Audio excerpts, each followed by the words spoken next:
বিয়ের ২ বছর পরে মেয়ের বাড়িতে ঘুরতে গিয়ে দেখি মেয়ে আমার ভীষণ ব্যস্ত। এটা নয় ওটা নয় কাজে লেগেই আছে। জিজ্ঞেস করলাম, কি রে মা, তুই দেখি সব কাজ করিস, তোকে কেউ সাহায্য করে না? আরে বাবা, এইটুকু কাজে আবার কে সাহায্য করবে? ও বাবা, তুমি একটু অপেক্ষা করো, খাবার নিয়ে আসতেছি আমি। আরে পাগলি, খাবো একটু দেরি করে, কিন্তু তার আগে আমার কিছু কথা শোন। বলো বাবা।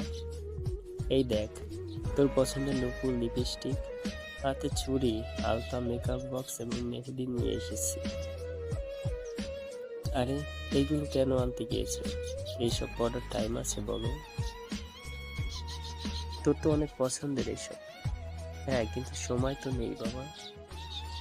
তুমি নিয়ে আসছো, রেখে দাও, যেদিন সময় পাবো অবশ্যই করবো। আচ্ছা বাবা, তুমি বিশ্রাম করো, আমার অনেক কাজ এখনো বাকি আছে, কিছু দরকার হলে বলিও। মেয়েটি যাওয়ার পরে বাবা ভাবতে থাকি, যে মেয়েটা নিজের হাতে ভাত খাইতো না, হাতের মেহেদি ওঠার আগেই হাতে দিত, পায়ের নুপুর খোলার কথা বললেই রেগে যেত, নখে নেল পালিশ কিনে না দিলে অভিমান করে থাকতো, আজ বিয়ের পর স্বামীর ঘরে এসে সব ভুলে সারাক্ষণ কাজ নিয়েই ব্যস্ত থাকে। হয়তো এমনই মেয়েদের জীবন। বাবার বাড়িতে সে রাজরানী, কিন্তু স্বামীর বাড়িতে সে কাজের বুয়া। তাকে ছাড়া কোনো কাজই সম্পূর্ণ হয় না। ভিডিওটা ভালো লাগলে লাইক, কমেন্ট, শেয়ার করতে ভুলবেন না।